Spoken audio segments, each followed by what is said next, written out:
Chapter 1. The Yuletide Invitation. The wind howled down Baker Street like a banshee denied its due, rattling the window panes of 56B with a ferocity that would have unsettled lesser men. Hercule Poirot, however, was not lesser. He sat in his favourite armchair, legs crossed with precision, a cup of thick dark chocolate balanced delicately in one hand. The fire crackled in the grate, casting golden flickers across the room's immaculate order. Every book aligned, every ornament dusted, every cushion plumped to geometric perfection. Outside, London lay buried beneath a thin, reluctant dusting of snow, hardly the picturesque blanket of the Christmas cards, but sufficient to remind the city that winter had arrived with its usual ill humour. Poirot sipped his chocolate, eyes half-closed in contentment. Christmas, to him, was a season of sentimentality best observed from a safe distance. He had no family to oblige him, no children to demand his presence beneath a gaudy tree. His festivities were intellectual, a well-chosen novel, perhaps a new monograph on the psychology of the criminal mind, and the quiet satisfaction of knowing that somewhere a puzzle awaited his little grey cells. This year, he had resolved, would be one of perfect solitude. The doorbell shattered that illusion with a single imperious ring. Poirot's moustache twitched in mild irritation. He set the cup upon its saucer with a click that spoke volumes. George, his valet, appeared with the silent efficiency of a well-oiled machine. "A telegram, sir," George murmured, extending a silver tray. "Marked urgent." Poirot raised an eyebrow. Urgent telegrams were rarely bearers of glad tidings, yet they possessed a certain allure. He slit the envelope with a letter opener shaped like a miniature sword, a gift from a grateful duchess, and unfolded the crisp yellow paper. The message was brief, yet it carried the weight of a thunderclap. Monsieur Poirot, stop Willowbrook Manor, Oxfordshire, stop. Christmas Eve, gathering, stop your presence requested, stop a matter of delicacy, stop details, upon arrival, stop. Lady Evelyn Hawthorne Poirot read it twice, then a third time for good measure. Lady Evelyn Hawthorne. The name stirred memories like sediment in a shaken wineglass. He had encountered her once, years ago, at a charity gala in Brussels. She had been younger then. A vision in emerald silk, with laughter that concealed a mind sharp as cut glass. Her husband, Sir Reginald, had died under circumstances that polite society preferred not to discuss. A hunting accident, they said, though the whispers spoke of debts, duels, and a certain indiscretion with a countess. Lady Evelyn had retreated to the country, emerging only rarely, like a rare orchid that bloomed in moonlight. And now she summoned Hercule Poirot to her manor for Christmas. "George," Poirot said, folding the telegram with care, "it appears I am to be deprived of my solitude." "Very good, sir," George replied, betraying neither surprise nor disappointment. "Shall I prepare the travelling case?" "Oui.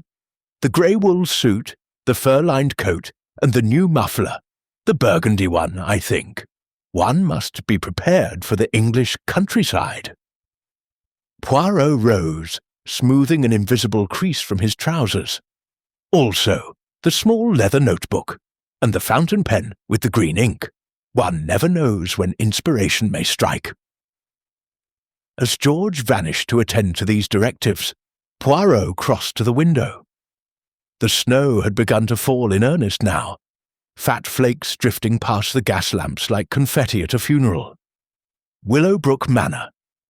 He had never visited, but he knew of it by reputation. A sprawling Elizabethan pile, half-timbered and ivy-clad, surrounded by ancient yews, and a moat that had long since surrendered to duckweed. It was said to be beautiful in summer, haunted in winter. Perfect then for a Christmas gathering. Poirot's reflection stared back at him from the glass. The neat, oval face, the magnificent moustache waxed to twin points of perfection, the eyes that missed nothing. He permitted himself a small smile. A matter of delicacy, the telegram had said. In Poirot's experience, delicacy was merely a euphemism for disaster, wearing its Sunday best. The telephone rang, shrill and demanding. Poirot lifted the receiver with the wariness of a man handling a live eel. "Allô, Monsieur Poirot?" The voice was female, cultured, with a faint tremor of urgency. "This is Miss Felicity Frost, Lady Evelyn's secretary. I trust you received the telegram." "Indeed, mademoiselle. It arrived not 5 minutes ago, with all the subtlety of a gunshot in a library." A nervous laugh. "Yes, well, her ladyship was most insistent that you come at once. The train from Paddington departs at 11:30 tomorrow morning. A car will meet you at Oxford Station. The weather is turning foul, but the manor is well stocked, and the fires are lit." "Tell me, Miss Frost," Poirot interrupted gently, "why does Lady Evelyn require the services of Hercule Poirot at Christmas? Is it a theft, a forgery, or perhaps—" his voice dropped to a conspiratorial murmur, "a murder?" A pause so long that Poirot wondered if the line had gone dead. "Nothing so dramatic," Miss Frost said at last, though her tone suggested otherwise. "It's a family matter, an heirloom, the hawthorn wreath, to be precise. It's been in the family for centuries, and there have been irregularities." "Irregularities," Poirot repeated, savouring the word. "How delightfully vague. And this wreath, it is valuable? Priceless, in the right circles. Emeralds, rubies, a central diamond said to have belonged to Catherine of Aragon. But its sentimental value outweighs the monetary.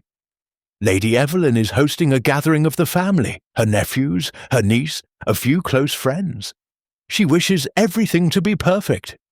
Your presence, monsieur, Poirot, would lend gravitas." Poirot considered. Gravitas was a commodity he possessed in abundance, yet he was not in the habit of lending it lightly. "Very well," he said, "I shall come. But inform Lady Evelyn that Hercule Poirot does not solve puzzles for the amusement of others. If there is a mystery, it will be unravelled. If there is a crime, it will be exposed. And if there is merely a family squabble over baubles," he allowed himself a delicate shudder, "then I shall depart with the first available sleigh." Miss Frost's relief was palpable. "Thank you, monsieur.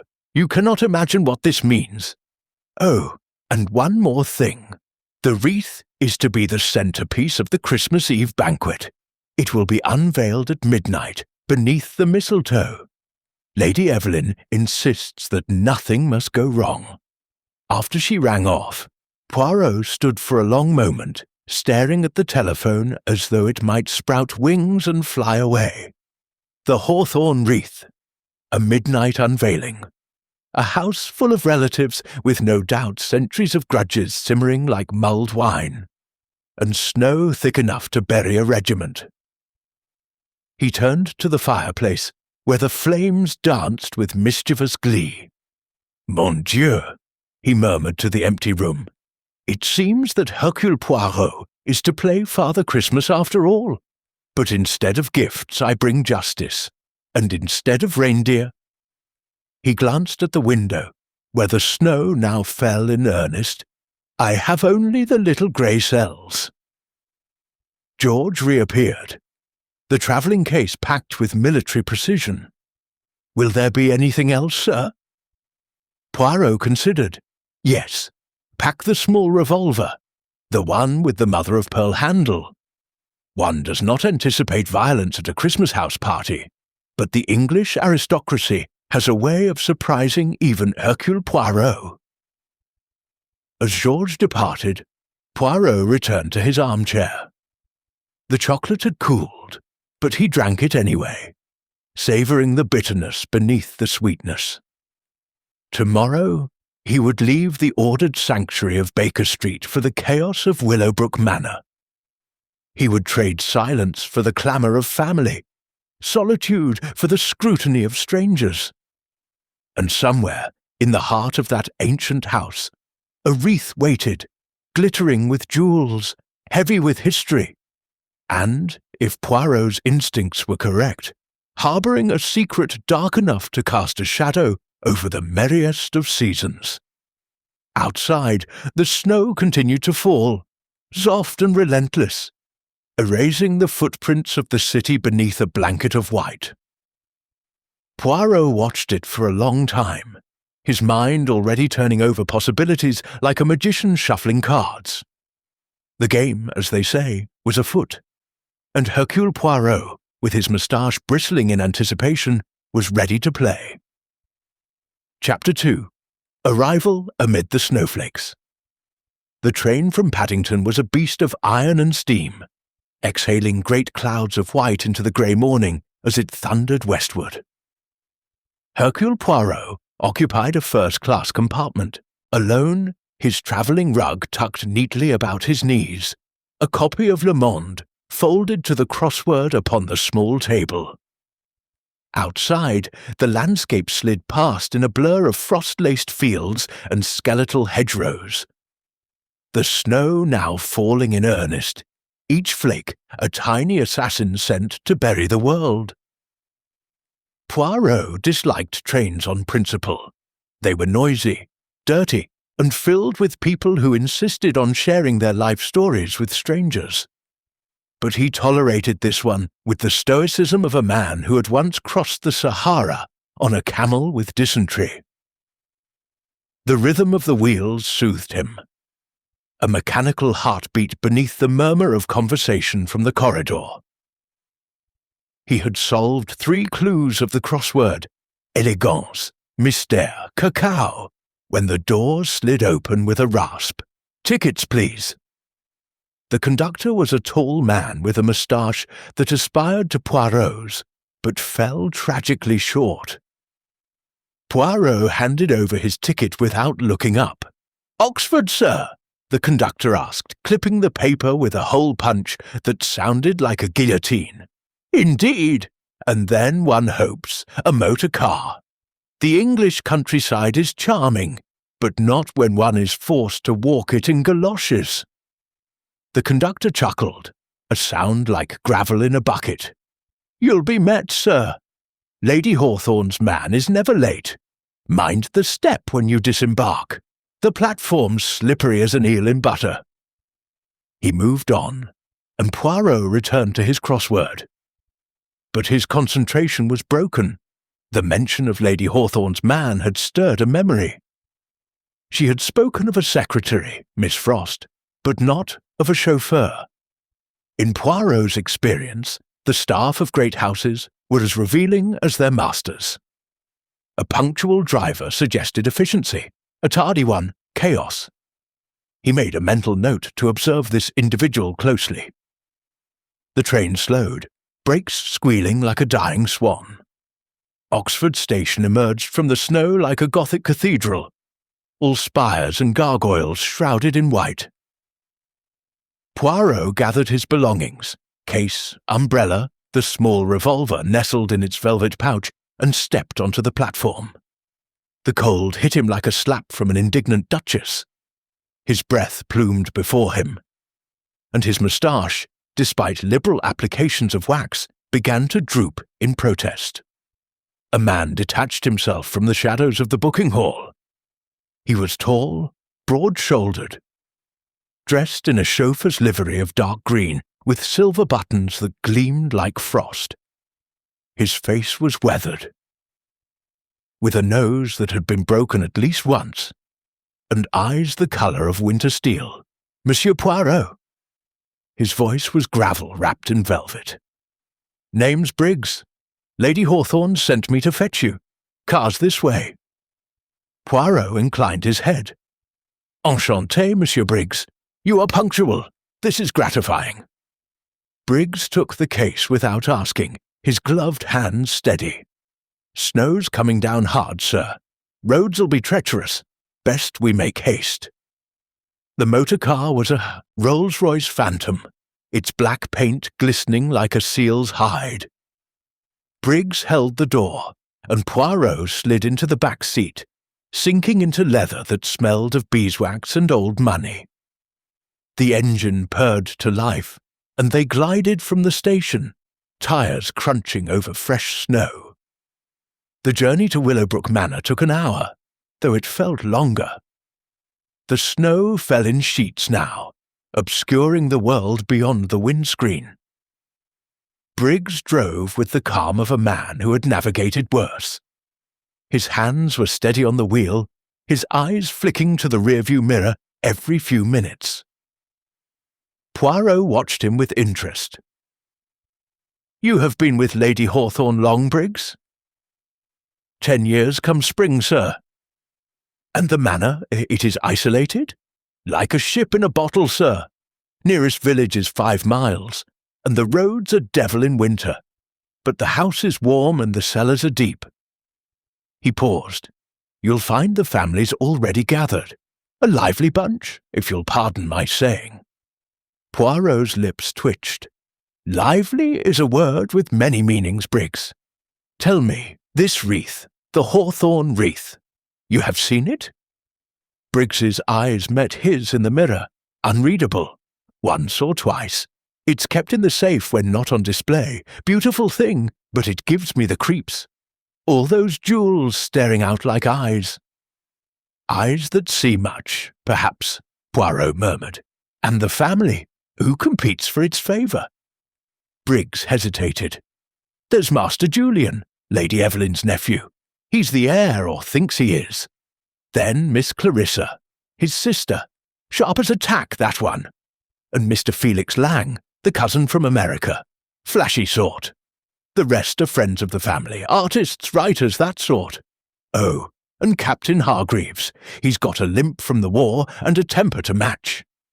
Poirot filed these names away like cards in a Rolodex. "And Miss Frost, the secretary?" "Keeps to herself mostly. Efficient, though. Runs the house like clockwork." The car crested a hill, and Willowbrook Manor appeared below them. A vision from a fairy tale gone slightly awry. The house was vast, all gables and chimneys, its windows glowing amber against the white. A moat encircled it, frozen now, with ducks huddled like conspirators on the ice. Smoke curled from a dozen chimneys. And even from this distance, Poirot could see figures moving behind the mullioned windows. Briggs manoeuvred the car down a winding drive flanked by yew trees, their branches heavy with snow. As they approached, the front doors opened and a figure emerged. A woman in a fur coat, her blonde hair pinned beneath a scarlet beret. She waved, and Poirot recognized Miss Felicity Frost from their telephone conversation. The car stopped, and Briggs leapt out to open the door. Poirot stepped into the snow, his boots sinking ankle-deep. Miss Frost hurried forward, her cheeks pink with cold. "Monsieur Poirot, you made it? The roads are dreadful, but Briggs is a marvel. Come, inside, Lady Evelyn is waiting." Poirot allowed himself to be ushered through the great oak doors into a hall that smelled of pine and beeswax. A fire roared in a hearth large enough to roast an ox, and above it hung a tapestry depicting a hunt, stag, hounds, and a lady in green who bore a striking resemblance to Lady Evelyn. Servants bustled about, carrying trays of mulled wine and platters of mince pies. Somewhere, a gramophone played "God Rest You Merry Gentlemen" with a scratchy charm. Lady Evelyn herself descended the grand staircase like a queen granting an audience. She was older than Poirot remembered, but no less striking. Silver hair coiled in an elegant chignon, eyes the colour of storm clouds, and a gown of deep crimson that shimmered like spilled wine. "Hercule!" she exclaimed, extending both hands. "You came! I knew you would!" Poirot bowed over her fingers with gallant precision. "Madame, when Lady Evelyn Hawthorne commands, even the snow obeys." She laughed, a sound like champagne bubbles. "Flatterer! Come, let me introduce you. The others are in the drawing-room, arguing over charades. Briggs, take Monsieur Poirot's case to the blue room. And Miss Frost, see that the fires are stoked. We mustn't let our Belgian genius freeze." As they moved through the hall, Poirot's eyes darted everywhere. The decorations were lavish. Garlands of holly and ivy draped the banisters. Candles flickered in sconces. And in the centre of the entrance hall stood a Christmas tree that reached the ceiling, adorned with glass baubles and a star that caught the light like a diamond. But his attention was drawn to a pedestal near the foot of the stairs, empty save for a velvet cloth and a brass plaque that read, "The Hawthorne Wreath, unveiled Christmas Eve." "Soon," Lady Evelyn said, following his gaze. "Midnight tomorrow. A tradition. My grandfather started it, and we've kept it ever since. The wreath is special." "Special," Poirot echoed. "A word that covers a multitude of sins, madame." She smiled, but there was a tightness to it. "You'll see. Now come. The others are dying to meet the famous Hercule Poirot." They entered the drawing-room, a cavernous space with tapestries, velvet sofas, and a fireplace that could have accommodated a small orchestra. A dozen people turned to stare, their conversations dying like candles in a draught. Poirot felt their eyes upon him. Curious, wary, amused. Lady Evelyn clapped her hands. "Everyone, this is Monsieur Hercule Poirot. He has graciously agreed to spend Christmas with us. Poirot, may I present?" She rattled off names like a society columnist. Julian Hawthorne, tall and blonde with a smile that didn't reach his eyes. Clarissa Hawthorne, petite and dark, her gaze sharp as a stiletto. Felix Lang, the American, all teeth and expensive cologne. Captain Hargreaves, leaning on a cane, his face a map of old battles. And others are artists, a poet with a monocle, a dowager dripping in pearls. Poirot bowed to each in turn, his mind cataloguing details, the way Julian's hand trembled slightly as he shook Poirot's, the faint scent of brandy on Captain Hargreaves's breath, the way Clarissa's eyes flicked to the empty pedestal in the hall. "Delighted," Poirot murmured. "A most charming assembly. One feels almost overdressed for the occasion." Laughter rippled, but it was brittle. Outside, the snow continued to fall, sealing them in. Poirot accepted a glass of mulled wine from a footman and sipped it, the spices sharp on his tongue. Julian approached, his smile now firmly in place. "Monsieur Poirot, Aunt Evelyn says you're here to ensure the wreath's safety?" Poirot tilted his head. "I am here, monsieur, because I was invited. The wreath, it is merely a detail, though I confess I am curious. A jewel said to have belonged to Catherine of Aragon. Such a thing carries history in its facets." Julian's smile faltered. "History, yes, and baggage. The family's been fighting over it for generations.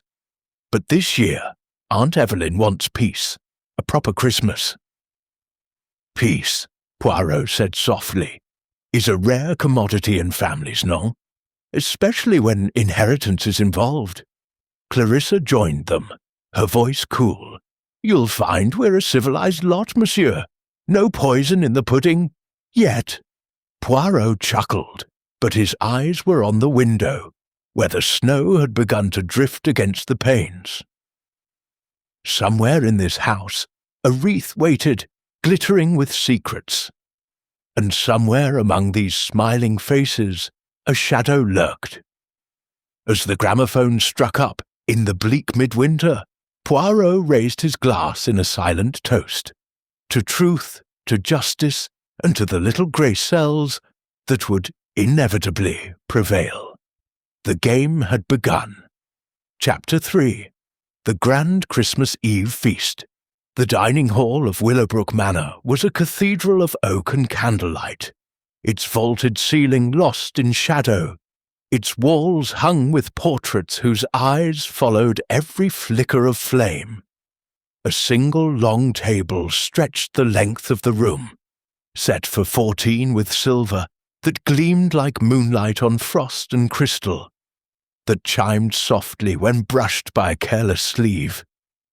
At the centre, beneath a chandelier dripping with holly and ivy, stood the empty pedestal, velvet draped, waiting. Tomorrow at midnight, the hawthorn wreath would rest there. Tonight, it remained locked in the safe behind a tapestry of St. George slaying a dragon that looked suspiciously like a disappointed accountant. Hercule Poirot entered precisely at 8, his potent leather shoes reflecting the firelight, his bow tie a masterpiece of symmetry. He paused on the threshold, surveying the tableau with the satisfaction of a conductor about to raise his baton. The guests were already seated, a tableau vivant of anticipation and barely concealed nerves. Lady Evelyn presided at the head, regal in midnight blue velvet. A single diamond brooch, at her throat winking like a conspirator.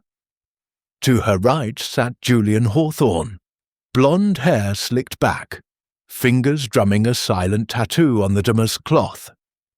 To her left, Clarissa Hawthorne toyed with a pearl earring, her dark eyes unreadable. Felix Lang, the American cousin, lounged opposite Poirot, his dinner jacket a fraction too flashy, his grin a fraction too wide. Captain Hargreaves glowered from the foot, cane propped against his chair like a silent threat. The remaining seats were filled by the assorted satellites. Miss Felicity Frost, pale and efficient, Mr. Peregrine Quill, the poet with the monocle, Mrs. Arabella Finch, dowager and gossip, and a trio of artists whose names Poirot had already forgotten, but whose eccentricities he had catalogued. Mr. Dashiell Crane, who painted only in shades of bruise, Miss Lavinia Wren, sculptress of miniature gargoyles, and Dr. Mortimer Black, a psychiatrist who collected phrenology busts and sinister smiles. "Monsieur Poirot," Lady Evelyn called, her voice cutting through the murmur like a silver bell. "You are placed beside me. I insist upon the pleasure of your conversation." Poirot bowed, a gesture both courtly and calculated, and took his seat. The chair was carved with acanthus leaves that dug into his spine, a reminder that even luxury could be punitive. A footman materialized to unfold his napkin with a flourish. Another poured wine the colour of garnets. The first course arrived, a consommé so clear it might have been distilled from moonlight, garnished with a single sprig of parsley that trembled like a guilty conscience. Conversation began in fits and starts, the way a reluctant engine coughs before it roars. Mrs. Finch launched into a monologue about the declining standards of London milliners. Mr. Quill countered with a sonnet about snowflakes that rhymed ethereal with funereal. Felix Lang boasted of prohibition-defying speakeasies in Manhattan. Captain Hargreaves grunted occasionally, a sound that might have been agreement or indigestion. Poirot sipped his soup, listening. Beneath the chatter he detected currents, the way Julian's eyes flicked to the pedestal whenever the word wreath was mentioned, the way Clarissa's fingers tightened around her spoon when Felix laughed too loudly, the way Miss Frost's gaze darted to Lady Evelyn every 30 seconds, as if awaiting a signal.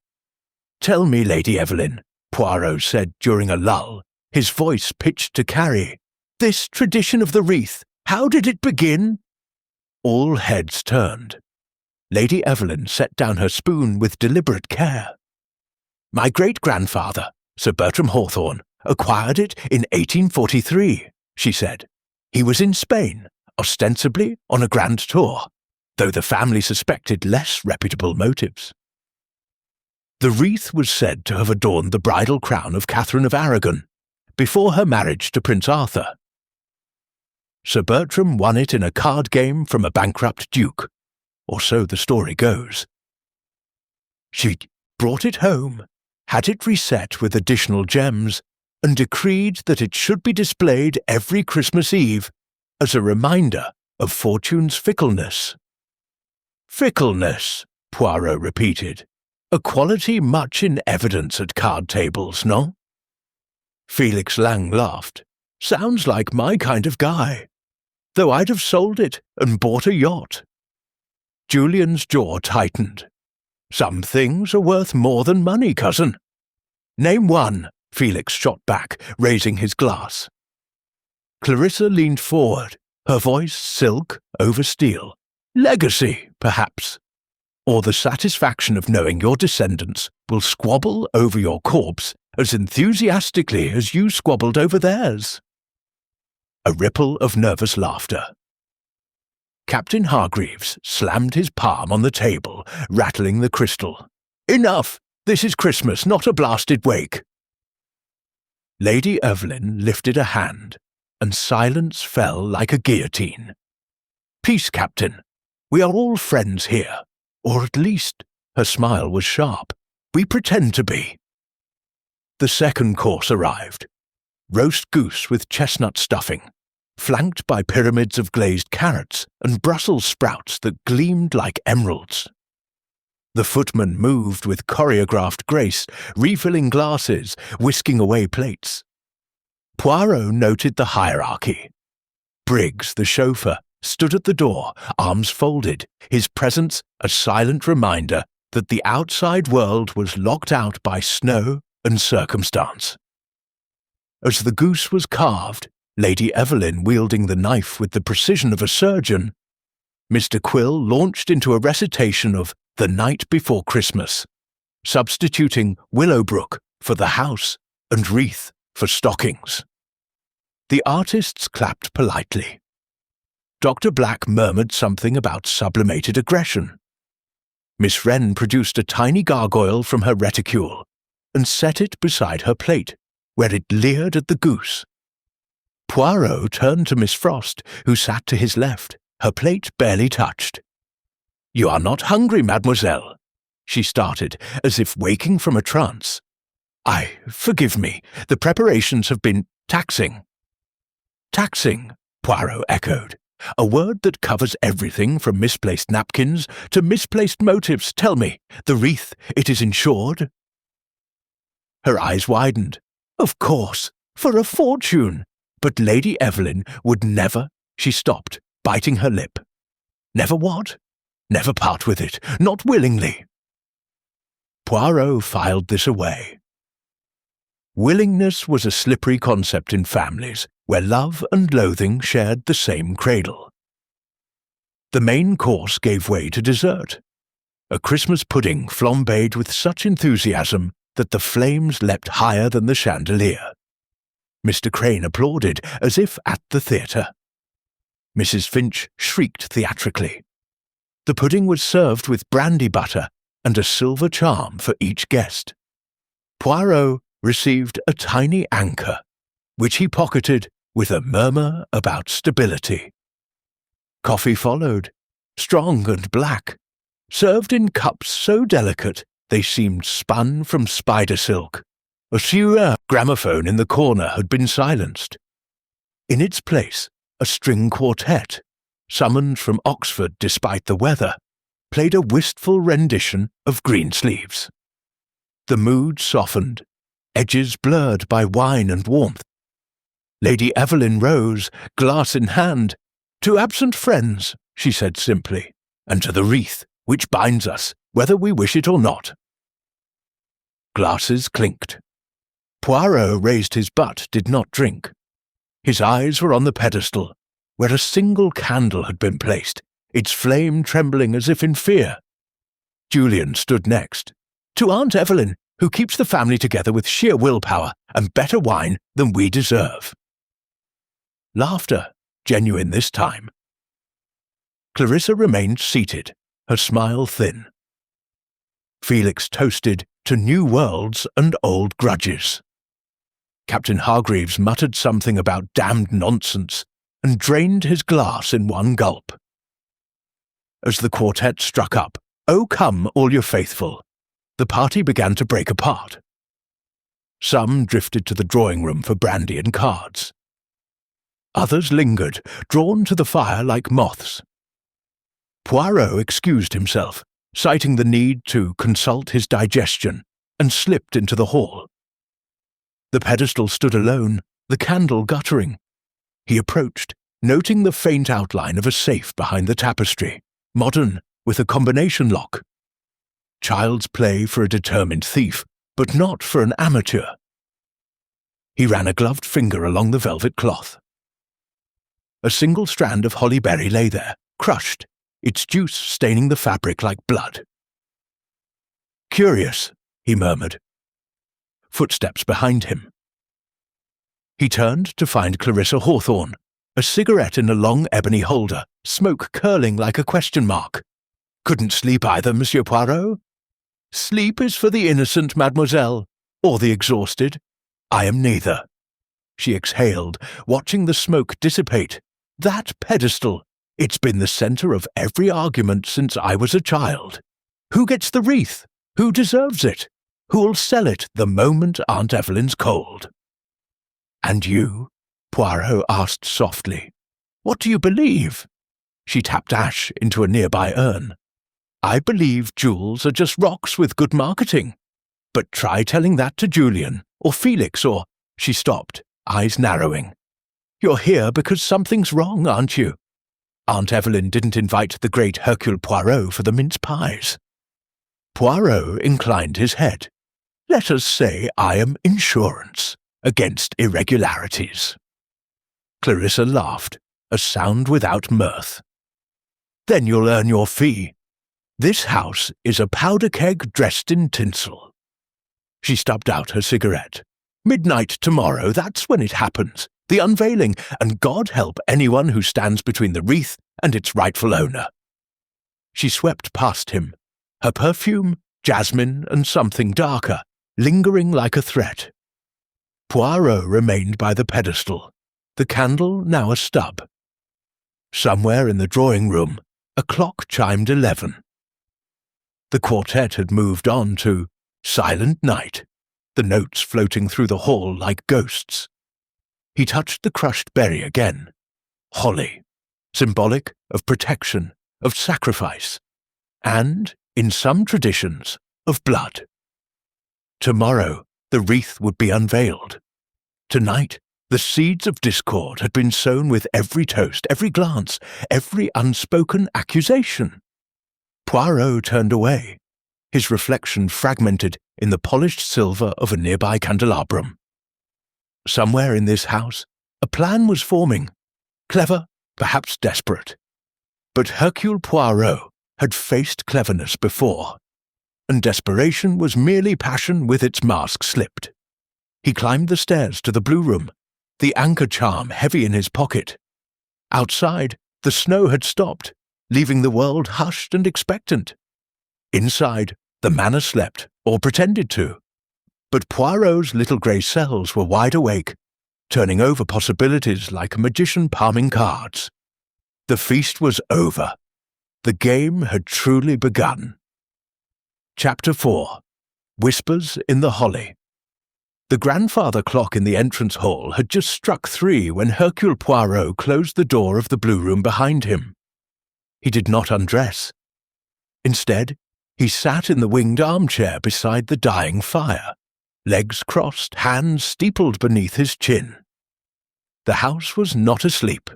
It was pretending.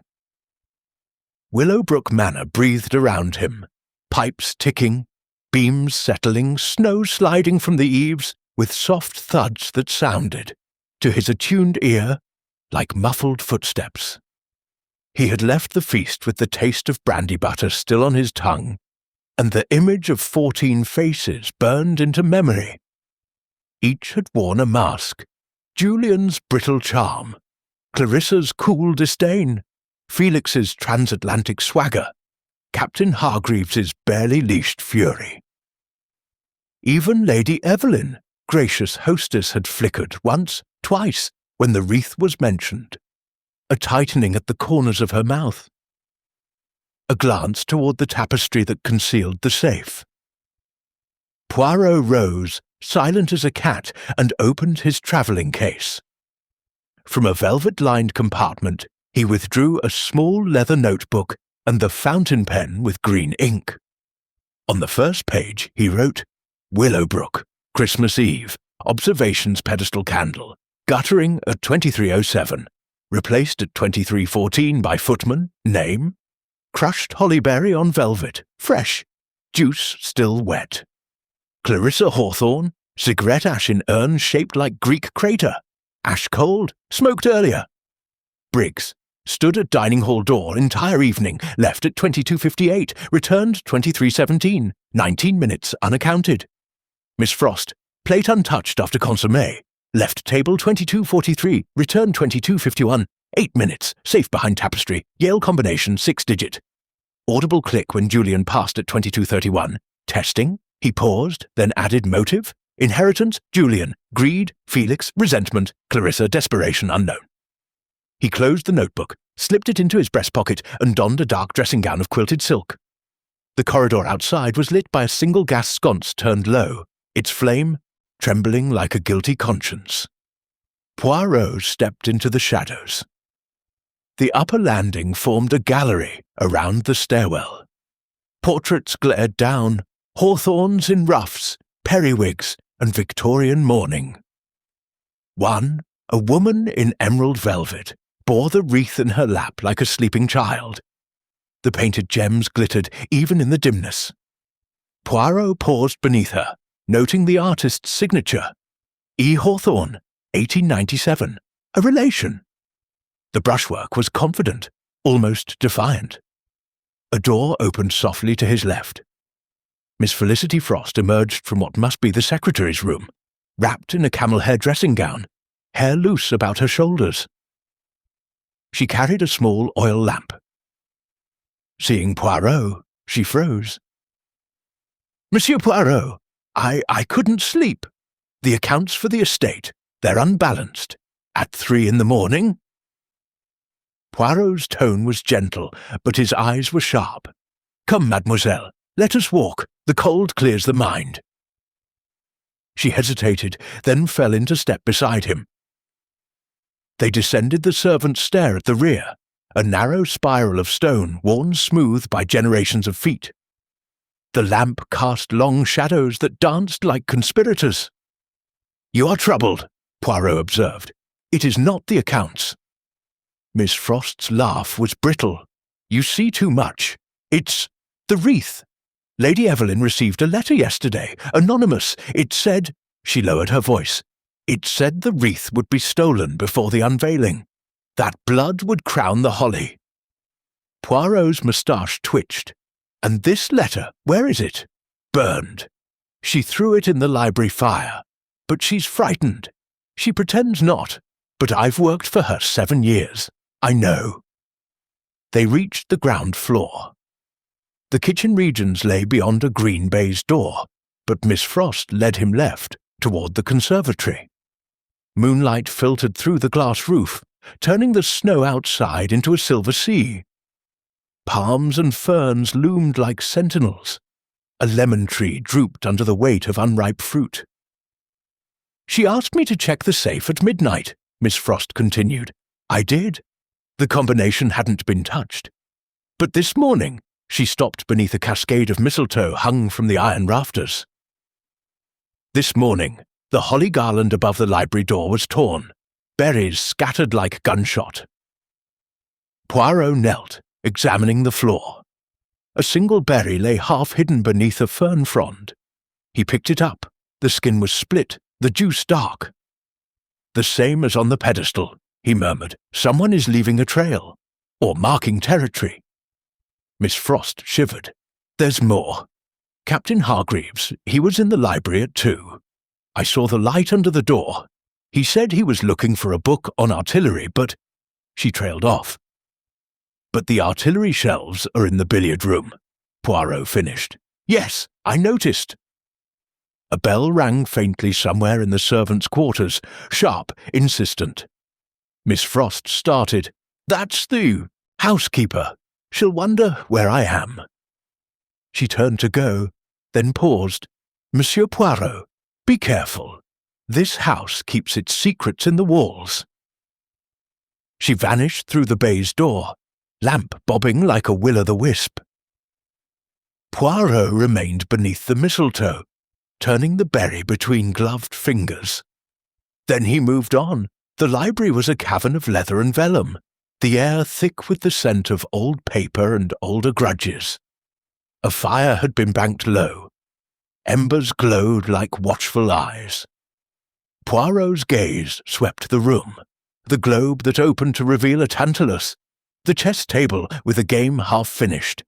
White had sacrificed a bishop for dubious gain, the tapestry safe.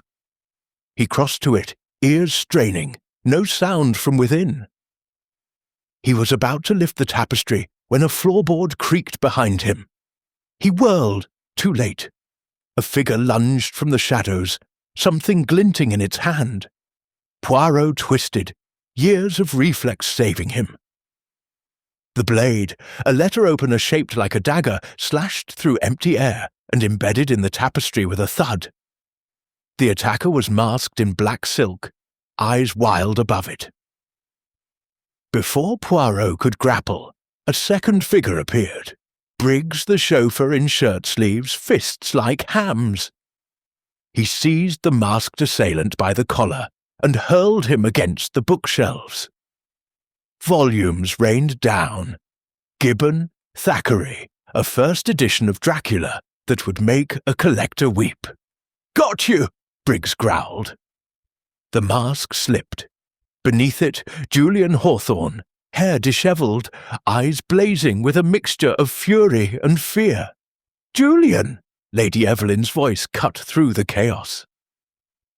She stood in the doorway wrapped in a peacock silk robe, flanked by Clarissa and Felix. Behind them, Captain Hargreaves limped forward, cane tapping ominously. Julian struggled in Briggs's grip. "Let go! I thought it was a burglar." At 3 a.m.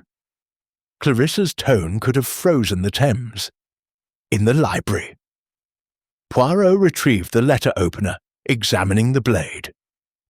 No blood, thankfully. "Monsieur Julian, you have a peculiar method of greeting nocturnal visitors. Perhaps you feared I was after the combination." Julian's face flushed crimson. "I heard footsteps. I came to investigate, that's all." Lady Evelyn descended upon her nephew like a storm cloud. "In a mask? With a weapon? Explain yourself!" But Julian clamped his mouth shut, eyes defiant. Briggs released him with a shove that sent him sprawling into an armchair. "Enough," Poirot said quietly. The room fell silent. "We are all overwrought. Monsieur Julian will retire to his room, under guard." He nodded to Briggs. "You will ensure he does not wander again tonight." Briggs inclined his head. "Yes, sir." As Briggs marched Julian away, Lady Evelyn turned to Poirot, her composure cracking. "What is happening to my house?" "Someone wishes to frighten you, madame, or to test the defences. The letter, the holly, now this. Theatrical assault." Poirot gestured to the scattered books. "It is a pattern, but patterns can be broken." Clarissa knelt, picking up the fallen Dracula. "Appropriate reading for the season," she murmured, "though I'd have chosen Macbeth. All that blood and ambition." Felix snorted. "Julian's ambition is about as subtle as a sledgehammer. But attempted murder. That's a new low, even for him." "Silence," Lady Evelyn snapped. "We will speak of this in the morning. Monsieur Poirot, I trust you to get to the bottom of it." Poirot bowed. "You may rely upon the little grey cells, madame." The party dispersed, footsteps echoing like retreating thunder. Poirot remained, restoring order with methodical care. He righted the chess pieces. White's sacrifice had been reckless. Black was poised to deliver checkmate in 3 moves. A metaphor, perhaps. When the room was tidy, he approached the tapestry. The letter opener had sliced through St. George's dragon, revealing the safe beneath. The dial was untouched, but a faint scratch marred the brass. New, deliberate. Someone had been here before Julian's melodramatic entrance. Poirot traced the scratch with a fingertip. "Ah, mes amis," he whispered to the empty room. "You play a dangerous game, but Hercule Poirot has played against masters, and always, always he wins." He replaced the tapestry, extinguished the lamp, and returned to the blue room. Dawn was still hours away, but sleep was impossible. He sat by the window, watching snowflakes drift past like coded messages. Somewhere in the manor, a clock chimed 4. Poirot opened his notebook and added a new line. Julian's mask, silk, monogrammed JH in corner. Found in his room. Or planted. He underlined the word planted twice. The holly berries, the anonymous letter, the midnight prowlers, threads in a tapestry of deception. Tomorrow was Christmas Eve. The wreath would be unveiled at midnight. And someone, Poirot was certain, intended to ensure that unveiling never happened. He closed the notebook, rested his head against the chairback, and allowed himself a small, satisfied smile. The little grey cells were humming now. A symphony of deduction. Let the conspirators scheme. Let the snow fall thicker than guilt. Hercule Poirot was ready. Chapter 5. The Midnight Theft. The house woke to a hush so complete it felt like the aftermath of a scream. Snow had piled against the windows in drifts that swallowed the lower panes, turning Willowbrook Manor into a lantern glowing in a white void. Servants moved on silent feet. The kitchen fires were stoked early, but no clatter of pans disturbed the stillness. At 9 o'clock precisely, Briggs appeared at Poirot's door with a tray. Coffee black as midnight, a single croissant, and the Morning Post. 3 letters, all addressed in the same hurried hand. Poirot broke the first seal while the coffee steamed. "You have been warned. The wreath leaves tonight. Interfere and pay the price. No signature." The paper was cheap, the ink smudged. The second and third letters were identical. Poirot laid them side by side, then sniffed the paper. Faint scent of coal tar soap, the sort used in the servants' quarters. He tucked the notes into his notebook beside the hollyberry evidence and dressed with his usual precision. Charcoal suit, waistcoat of dove grey, tie pin, a tiny emerald that winked like a conspirator. Downstairs, the dining room was half empty.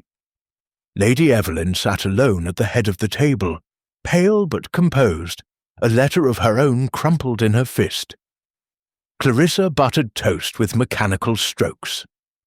Julian was absent, confined to his room under Briggs's watchful eye. Captain Hargreaves had taken breakfast in the gun-room, polishing revolvers with the devotion of a monk at prayer. Felix Lang swaggered in late, smelling of Florida water and last night's brandy. "Morning all," he drawled. "Snow's a foot deep and rising. Looks like we're marooned with the family jewels. How cosy." Lady Evelyn's eyes flashed. "The wreath will be unveiled at midnight, Felix, as planned. Monsieur Poirot has assured me the threats are contained." Poirot inclined his head. "Contained, madame, is perhaps optimistic. Observed, certainly. I have requested that the safe be opened now, in daylight, with witnesses. We will inventory the wreath and photograph it. After that, it remains under guard until the ceremony. Clarissa set down her knife. "And if someone objects?" "Then they will explain their objection to Hercule Poirot," he replied smoothly, "and the local constabulary, should the need arise." The constabulary, in the person of Sergeant Meadows, a stout red-faced man who had arrived on skis at dawn, stood awkwardly in the hall, helmet under one arm, notebook in the other. Poirot had telephoned Oxford at first light. The sergeant's presence was a formality, but formalities had a way of unnerving the guilty. At 10 o'clock, the party assembled in the library. The tapestry was drawn back with a theatrical swish. Lady Evelyn spun the combination. Her birthday, Poirot noted, 14-03, 1877, while Briggs and Sergeant Meadows stood ready. The safe door swung open on well-oiled hinges. Inside lay a rosewood box lined with black velvet. Lady Evelyn lifted it with reverence, set it on the library table, and opened the lid. The hawthorn wreath gleamed like a captured constellation. It was smaller than Poirot had imagined, no wider than a dinner plate, but every inch was exquisite. A circlet of blackened silver, twisted like holly stems, cradled emeralds the size of thumbnails. Rubies formed berries, each faceted to catch the light and throw it back in blood-red sparks. At the front, a diamond the size of a quail's egg blazed with cold fire. Catherine's diamond, legend claimed. The craftsmanship was Renaissance, the setting Victorian. It was both relic and ransom. Monsieur Frost produced a magnifying glass. Poirot examined each stone, each claw, each hinge. No scratches, no substitutions. He nodded to the sergeant, who snapped 3 photographs with a bulky Kodak. Clarissa sketched the wreath in a leather-bound book, her pencil flying. Julian, escorted downstairs under protest, watched from the doorway, face unreadable. "Perfect," Lady Evelyn breathed. "Lock it away again. Midnight will be soon enough." The box was returned, the safe closed, the tapestry replaced. Briggs took up station outside the library door. Sergeant Meadows was given a room above the stables. "For the look of the thing," Poirot said. The house exhaled, tension easing like a fist unclenching. But Poirot was not eased. At 11:30 he slipped into the conservatory. The glass was fogged, condensation ran in rivulets. He traced a finger through the moisture, drawing a tiny wreath. Footprints in the gravel outside, small, deliberate, led from the French doors to the yew hedge and vanished into snow. Someone had been watching the library windows. He returned inside, senses prickling. Lunch was a desultory affair. Cold cuts, pickled walnuts, silence thick as sweat. After, the guests scattered, some to the billiard room, others to write letters that would never reach the post. Poirot retired to the blue room and waited. Dusk fell early, the sky a bruised violet. At 6 the house lights flickered. Generator strain, Briggs explained. Candles were lit in sconces, casting pools of gold. Dinner was postponed. The cook had taken to her bed with nerves. At 8, the party gathered in the drawing room for mulled wine and carols. Mr. Quill read Dickens by the fire. Miss Wren sculpted a tiny snow Poirot from marzipan. Laughter was forced. Eyes kept straying to the clock. At 11:15, Poirot excused himself. He met Briggs in the corridor. "Anything?" he asked. Briggs shook his head.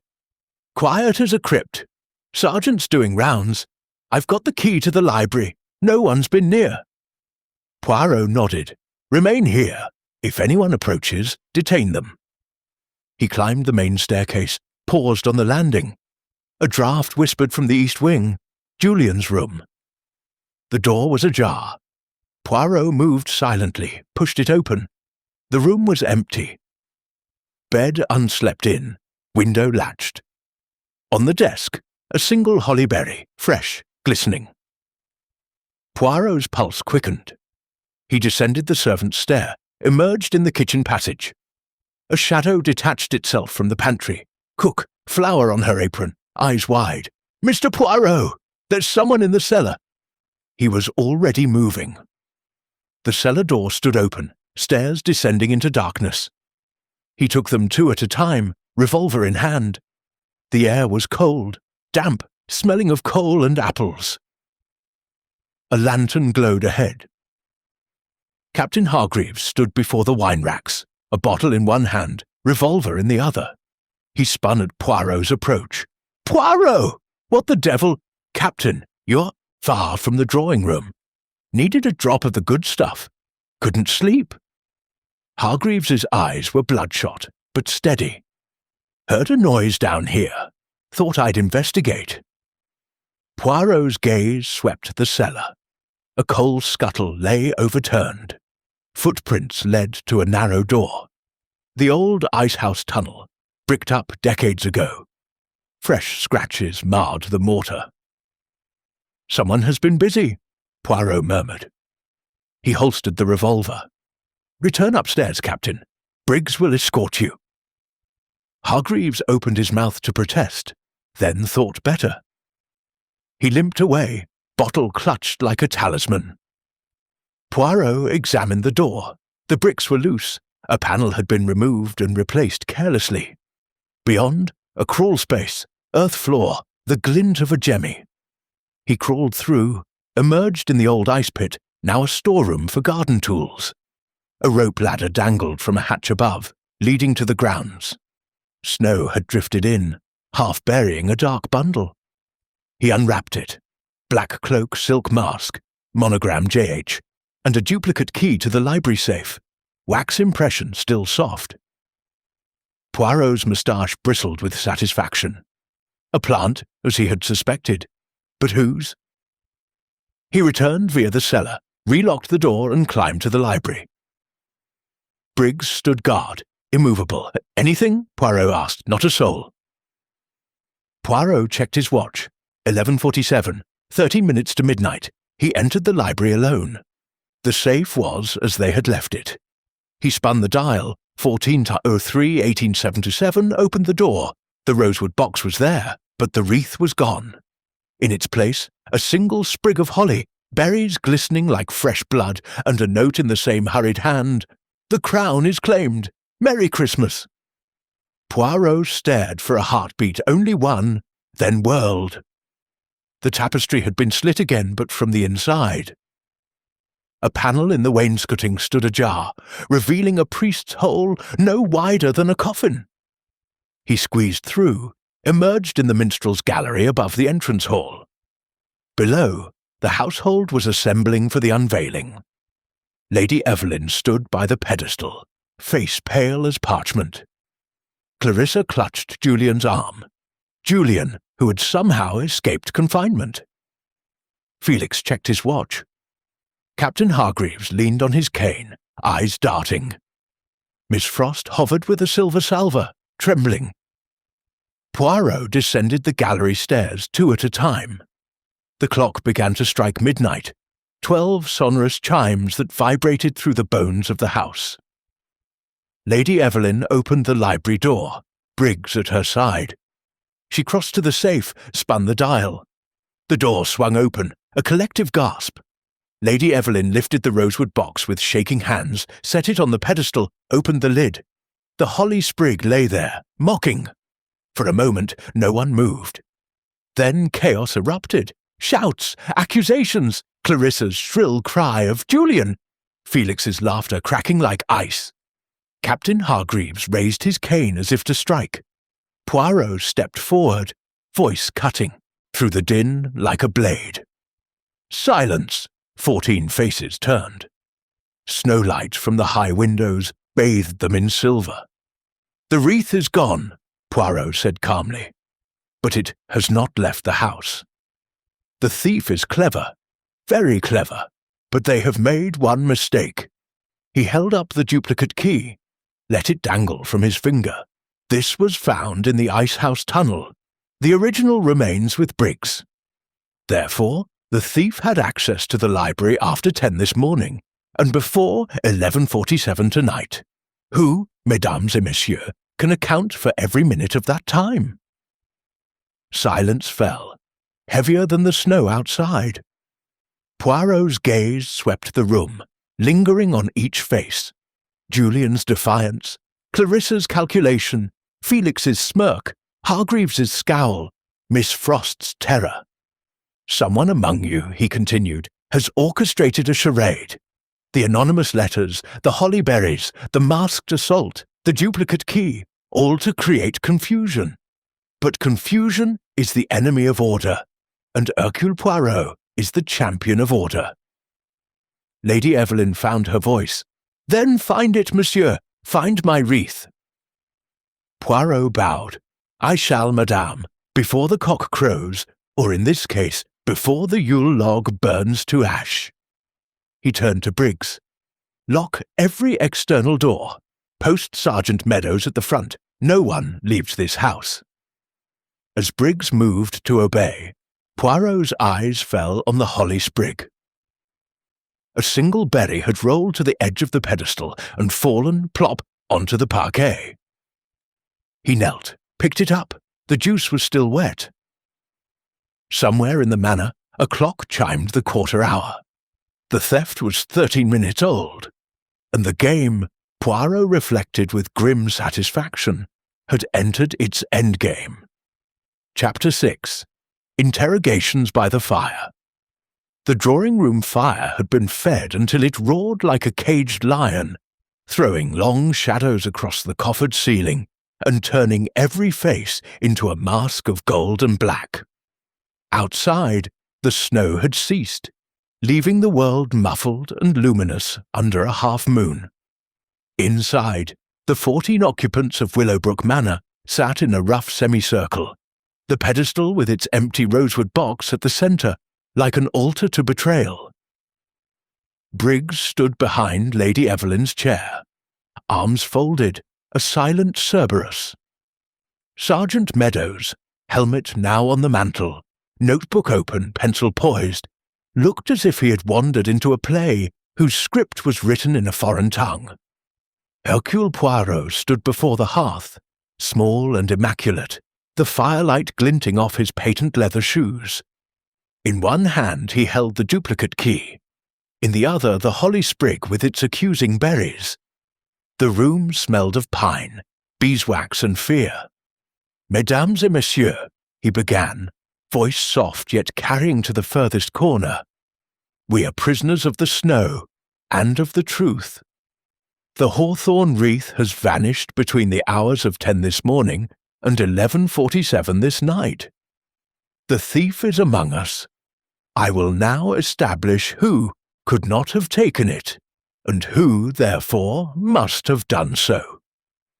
A collective intake of breath. Clarissa's fingers tightened on the arms of her chair until the knuckles blanched. Julian stared at the carpet as though it might open and swallow him. Felix Lang lit a cigarette with deliberate nonchalance, the match flaring like a tiny accusation. Poirot began with the staff. "Briggs, you were on duty outside the library from 10 o'clock until I relieved you at 11:15, correct?" "Correct, sir. Never left my post save to fetch Sergeant Meadows his cocoa at 10:30. Miss Frost brought it on a tray. I was gone 3 minutes." Miss Frost nodded confirmation, pale but composed. "I was in the kitchen from 10:20 until 10:35.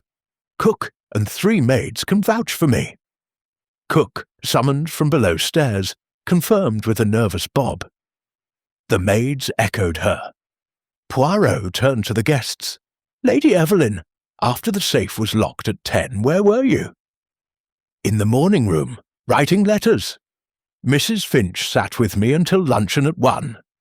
After luncheon, I napped until 4, then took tea with Clarissa and Miss Wren in the conservatory. From 6 until the drawing-room gathering, I was in my boudoir with Miss Frost, going over the seating plan.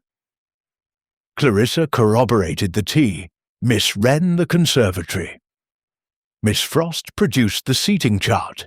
Ink still faintly damp. Captain Hargreaves. The captain shifted, cane tapping the floor. Gun room from 11 until 2, cleaning my Webley. Briggs saw me at noon when he brought coal. Luncheon in the dining room, everyone was there. After billiards with Felix until 5. Then the cellar at 11:30. You found me yourself. Felix grinned. He's a rotten shot but a fair partner at snooker. I was with him from 2 until 5, then in the library reading until 7. Mr. Quill was there, composing odes to snowdrifts. Mr. Quill adjusted his monocle. Indeed. I left at 7 for a brandy in the smoking room. Felix remained until the carols began at 8. Poirot's gaze moved to Julian. Monsieur Hawthorne, you were confined to your room after the incident with the letter-opener. How then did you appear in the hall at midnight? Julian's jaw worked. I picked the lock. Child's play. I heard the clock strike 12 and came down to see the unveiling. That's all. Yet you were seen in the east corridor at 11:20 by the housemaid, carrying a bundle. Julian flushed. I was fetching my dressing gown from the linen press. Ask her. The housemaid, trembling, confirmed she had seen Master Julian with a blue-quilted garment. Poirot's eyes narrowed. And between 10 this morning and 11:47 tonight, where were you? Room, all day. Briggs brought meals. I read, slept. That's it. Briggs inclined his head. He never left my sight, sir, save when I fetched the trays. Door was locked each time I returned. Poirot turned to Clarissa. Mademoiselle, your movements? Conservatory with Aunt Evelyn until 4, then the music room, practicing carols on the pianoforte until 6. Dr. Black joined me at 5:30. We discussed Freud until dinner was postponed. After, the drawing room with everyone. Dr. Black nodded solemnly. She played in Dulce Jubilo with considerable feeling. The artists Crane, Wren, Mrs. Finch provided alibis in overlapping pairs. Studio, morning room, billiard room, each corroborated by another. No gaps wider than 10 minutes, none near the library. Poirot paced, the firelight dancing across his face. Very well, we have a perfect circle of alibis, yet the wreath is gone. Therefore, the theft was not the work of one person acting alone, but of 2 or more who provided cover for each other. He held up the duplicate key. This was made from a wax impression. The original key never left Briggs's pocket. Therefore, the impression was taken before 10 this morning, when the safe was opened in our presence. Who had access to Briggs's pocket before 10? A pause. Briggs frowned. I was in the kitchen at 9:30, helping cook with the Yule log. My coat was on the hook by the door. Anyone could have— Anyone, Poirot echoed. But who knew the safe would be opened at 10? Only those present at breakfast. Lady Evelyn, Clarissa, Felix, myself. The staff were informed at 9:45 by Miss Frost. Miss Frost's hand flew to her mouth. I told cook, the footman, Briggs. Exactly. The circle widens. Poirot placed the holly sprig on the mantel. These berries appear at every stage. The pedestal, the conservatory, the safe. They are not random. They are signatures. Someone wishes us to follow a trail. He turned to Julian. Monsieur, the mask found in the ice house, monogrammed J.H. Was it yours? Julian hesitated. I have one similar, but it's in my room. Show me. Briggs escorted Julian upstairs. They returned 5 minutes later. Julian held a black silk mask, identical, but the monogram read F.L. Felix Lang. Felix's cigarette paused halfway to his lips. Well, I'll be damned, that's mine. Lost it last week in London, thought I'd left it in a taxi. Poirot's smile was thin, convenient, or perhaps planted, like the key to implicate another. He faced the room. Let us reconstruct. The thief needed access to Briggs's key before 10. Opportunity to enter the library unseen between 10 and 11:47. A hiding place for the wreath until it could be removed from the house. The snow prevents removal tonight. Therefore, the wreath is still within these walls. Lady Evelyn rose, voice trembling with rage. Search the rooms, every trunk, every drawer. Poirot lifted a hand. Unnecessary, madame. The thief is clever, but not clever enough to hide a circlet of emeralds in a shoe. The wreath is in a place one would think to look, because it is in plain sight. He crossed to the Christmas tree, its branches heavy with ornaments. At the very top, nestled among the glass icicles, something glinted. Poirot reached up, carefully, reverently, and lifted down a silver salver. Upon it lay the hawthorn wreath, berries of holly threaded through its silver stems, the great diamond catching the firelight and throwing it back in 1,000 shards. A collective gasp. Lady Evelyn pressed a hand to her heart. Poirot turned the wreath in his hands. The perfect hiding place? Who would suspect the Christmas tree itself? The holly was added to disguise the gleam of jewels among the tinsel. The salver, borrowed from the dining room, elevated it above suspicion. He looked at Miss Frost. Mademoiselle, you carried the salver at midnight. Did you not notice the weight? Miss Frost shook her head, tears starting. I thought it was the candlesticks. No, Poirot said gently. You knew, because you placed it there. The room froze. Miss Frost took one step back, then another, until Briggs's hand closed on her arm. It is over, mademoiselle, Poirot said. The anonymous letters, written on servant's paper, scented with coal tar soap from your own room. The holly berries, gathered from the conservatory where you met me at 3. The duplicate key, pressed while you brought Briggs his cocoa. You had access to every corridor, every confidence, and the motive? He turned to Lady Evelyn. Madame, you told me the estate accounts were unbalanced. Miss Frost has been embezzling for years. Small sums, clever sums. The wreath was to be sold, the money to cover her thefts. But she needed a scapegoat. Julian, with his mask and his temper. Felix with his greed.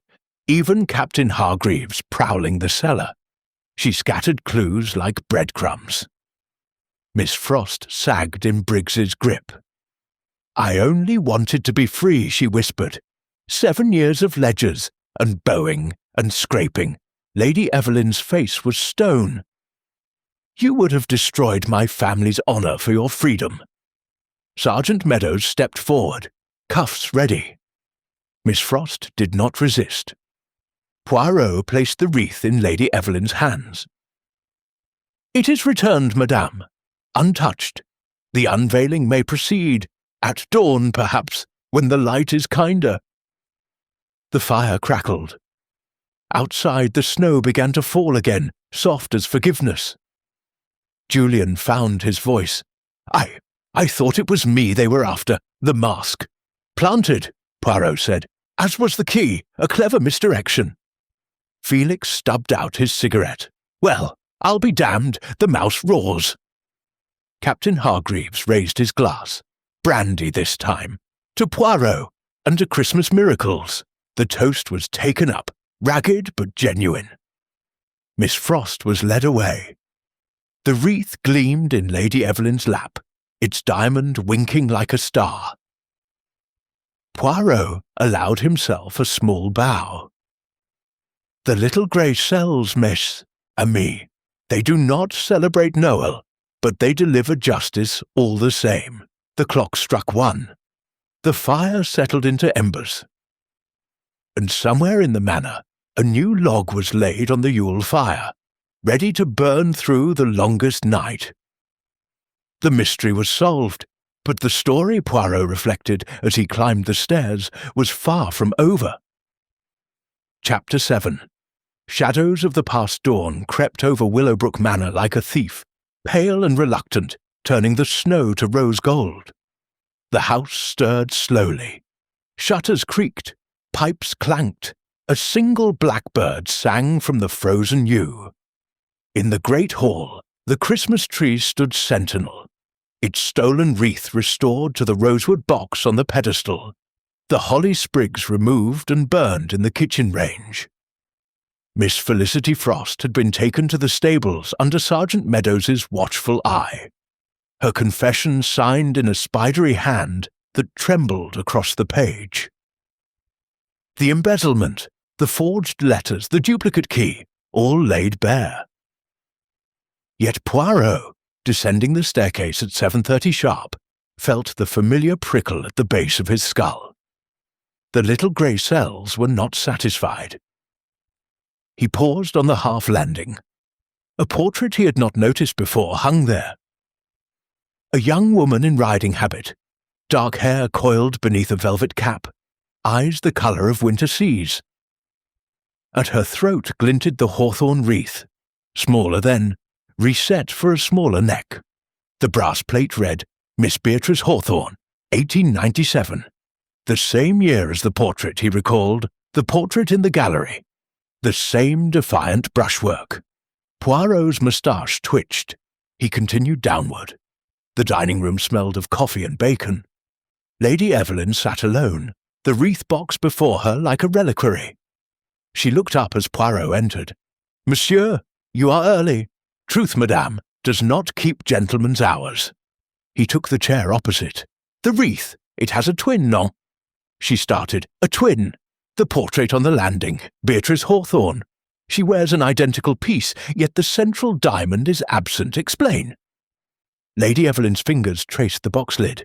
Beatrice was my aunt, wild, brilliant, ruined. In 1897 she eloped with an Italian count, penniless, charming. My grandfather pursued them to Venice, bought back the wreath with half the family fortune. Beatrice kept a copy, paste stones, silver gilt. She wore it to mock him. The original diamond was added later from Catherine's dowry. Poirot leaned forward. And the copy? Where is it now? Lost. Burned in a fire at Beatrice's villa in 1912, or so the story goes. Lady Evelyn's smile was brittle. Family legends, monsieur. They grow in the telling. A footman entered with fresh coffee. Poirot waited until the door closed. Yet last night, when the wreath was returned, I examined it closely. The central setting, the claws that hold the diamond, they are newer than the rest. Victorian, yes, but not 1843. And the silver stems bear marks. A tiny hammer, a crescent moon. Venetian hallmarks, madame, from the 1890s. Lady Evelyn's cup rattled in its saucer. You are mistaken. Am I? Poirot opened his notebook, withdrew a folded sheet, Miss Frost's confession. Your secretary claims she intended to sell the wreath to a dealer in Amsterdam. Yet the dealer's letter, found in her room, specifies the Beatrice copy, paste stones acceptable. Why would a thief risk everything for a fake? The colour drained from Lady Evelyn's face. Because the real wreath was never in the safe. Silence stretched, taut as a wire. Poirot's voice was gentle.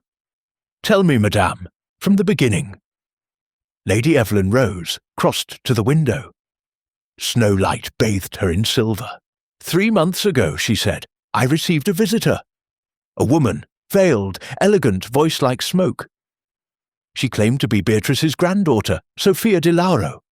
She produced papers, a locket with Beatrice's portrait, a marriage certificate, a bill of sale for the copy. She said the original wreath had been switched in Venice. My grandfather brought home the fake, believing it real. The true wreath, with Catherine's diamond, had passed through her family for generations. And you believed her? I wanted to. The estate is bankrupt, monsieur. Debts from my husband's gambling, dry rot in the West Wing, taxes that devour the rents. The wreath, real or fake, was all that remained. Sophia offered to exchange the true wreath for the copy, plus £50,000. Enough to save Willowbrook. Poirot's eyes narrowed. You agreed. I did. Last week she came again. We opened the safe together. The wreath inside was paste and gilt, beautiful but worthless. She left the true one, took the copy, and vanished into the snow. I locked the real wreath away, planning to announce the miracle at the unveiling, a Christmas gift to the family. Yet you invited Hercule Poirot. She turned, eyes glittering, because I suspected Sophia would return. The 50,000 was a promissory note. She demanded the diamond itself. I refused. Then the letters began, the holly, the mask. I thought she had an accomplice inside the house. Poirot considered. Miss Frost. No. Felicity discovered the switch when balancing the insurance ledger. She confronted me yesterday morning. I confessed. She offered to help stage the theft, return the wreath to the tree, blame an outsider, preserve the secret, but she lied. She intended to sell the real one and flee. Poirot rose. And the true wreath, where is it now? Lady Evelyn opened the rosewood box. Inside, nestled in velvet, lay the wreath. But the emeralds were dull, the rubies cloudy, the great diamond a flawless piece of glass. Paste, she whispered. Sophia switched them again. Last night, while we searched for the stolen one, she took the real wreath and left this. Poirot lifted the circlet. Light as a promise, heavy as a lie. Then the game is not over, madame. The thief is not Miss Frost alone. A bell rang, sharp, urgent. Briggs appeared in the doorway. Sir, the stables, Sergeant Meadows, he's been attacked, bound and gagged, and the motor sled, gone, Poirot finished, with Sophia de Lauro and the true wreath. He strode into the hall, Lady Evelyn at his heels. The household assembled, bleary-eyed, questions tumbling. Poirot raised a hand. Listen carefully. The wreath you saw last night was a forgery. The real one, Catherine's diamond, Venetian silver, left this house at dawn. Our thief is a woman, dark, elegant, driving a motor sled. She cannot have gone far. The roads are impassable. Captain Hargreaves limped forward. The old ice road, across the frozen moat to the north gate. It's treacherous, but a sled could make it. Poirot nodded to Briggs. The rolls, chains on the wheels, we follow. Minutes later, the phantom roared to life. Briggs at the wheel, Poirot beside him. Captain Hargreaves in the dicky, with a shotgun across his knees. Lady Evelyn insisted on coming. Wrapped in furs, the paste wreath clutched like a talisman. The ice road was a white ribbon between skeletal willows. Tracks, narrow, deep, cut through the snow, veering toward the woods. The rolls fish-tailed, chains biting. Poirot's eyes scanned the tree line. There! Hargreaves shouted. A red motor sled, sleek as a fox, burst from the trees half a mile ahead. A figure in black leathers crouched over the controls, scarf whipping like a banner. Briggs floored the accelerator. The rolls surged, closing the gap. The sled swerved, engine screaming, snow sprayed in a rooster tail. Poirot leaned out, wind tearing at his coat. Stop! In the name of the law! The figure glanced back. Dark eyes, a flash of white teeth. A woman, unmistakably. She throttled higher, the sled leaping adrift. Hargreaves raised the shotgun. Shall I? No, Poirot snapped. We need her alive. The chase thundered across the ice. The moat groaned beneath them, cracks spidering. The sled veered left, toward a stand of pines. Suddenly, it slewed, engine coughing. Smoke poured from the cowling. Overheated! Briggs yelled. The sled ground to a halt. The woman leapt clear, sprinting for the trees, a leather satchel slung across her body. Poirot was out before the rolls stopped, boots crunching snow. Arrêtez! She ran like a deer, but the drifts were deep. Poirot gained, lungs burning. 10 yards, 5. He lunged, tackling her into a snowbank. They rolled, powder flying. Her fist connected with his jaw. He tasted blood. Then Hargreaves was there, pinning her arms. The satchel spilled open. The true hawthorn wreath tumbled out, diamond blazing in the morning sun. Sophia de Lauro, unmasked now, beautiful and furious, spat snow. "You meddling little man!" Poirot rose, brushing crystals from his coat. "Mademoiselle, you have style, but style without honour is merely costume." Briggs arrived with rope. Lady Evelyn knelt in the snow, cradling the wreath, tears freezing on her lashes. Back at the manor, Sophia was installed in the gun-room under lock and key. The true wreath, verified by Poirot's loupe, the Venetian marks clear, was returned to the safe. The paste copy was consigned to the fire. Lady Evelyn faced her household in the hall, wreath gleaming at her throat. "The secret is ended," she declared. "Willowbrook is saved, not by jewels, but by truth. Monsieur Poirot has unmasked 2 thieves, one of greed, one of blood. Let this be our Christmas lesson." Julian stepped forward, shamefaced. "Aunt Evelyn, I knew about the switch. Sophia contacted me in London, offered a share if I helped. I refused, but I didn't tell you." Clarissa's eyes flashed. "And I found the paste wreath in the attic weeks ago. Thought it a curiosity. Kept silent." Felix laughed ruefully. "Hell, I bid on the fake in Amsterdam. Thought I was buying the real thing." One by one, confessions tumbled. Petty secrets, harmless lies, the currency of families. Poirot listened, saying nothing. At noon the snow began to melt. Sergeant Meadows telephoned Oxford. A plough was promised by evening. Sophia de Lauro would face charges in Italy and England. Miss Frost, tearful, was offered leniency for her testimony. Poirot stood alone in the conservatory, watching water drip from the glass roof. Lady Evelyn joined him. "You knew," she said quietly, "from the first." "I suspected. The holly, the masks, the perfect alibis, too theatrical. A distraction from the greater deception. But the little grey cells, madame, they do not lie." She touched the wreath at her throat. "What now?" "Now you sell the paste copy to a museum. Label it the Hawthorne Forgery, 1897. Tourists will pay handsomely for a scandal. And the real wreath," Poirot smiled, "wear it. Let it remind you that even shadows have substance, if one knows where to look." Outside, the blackbird sang again. Inside, the manor exhaled. Secrets burned away like morning mist. Christmas Day dawned clear and cold.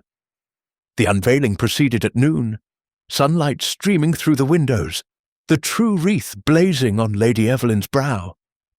Poirot watched from the back, content. The mystery was solved, the past laid to rest, and Hercule Poirot, for once, allowed himself a second helping of figgy pudding. Chapter 8. The Poisoned Mistletoe. The sun of Christmas Day had barely cleared the yews when the bells of the village church, 3 miles away and muffled by snow, sent a faint, wavering peal across the white fields. Inside Willowbrook Manor the air was thick with the scent of roast goose, cloves, and relief. The true hawthorn wreath rested once more in the safe, its paste twin reduced to a twist of blackened wire in the breakfast-room grate. Sophia de Lauro and Miss Frost were locked in separate rooms, awaiting the Oxford constabulary. The family, chastened by confession, had agreed to a quiet day. Church for the devout, brandy for the sceptics, and a late luncheon at 3. Hercule Poirot, however, was not quiet.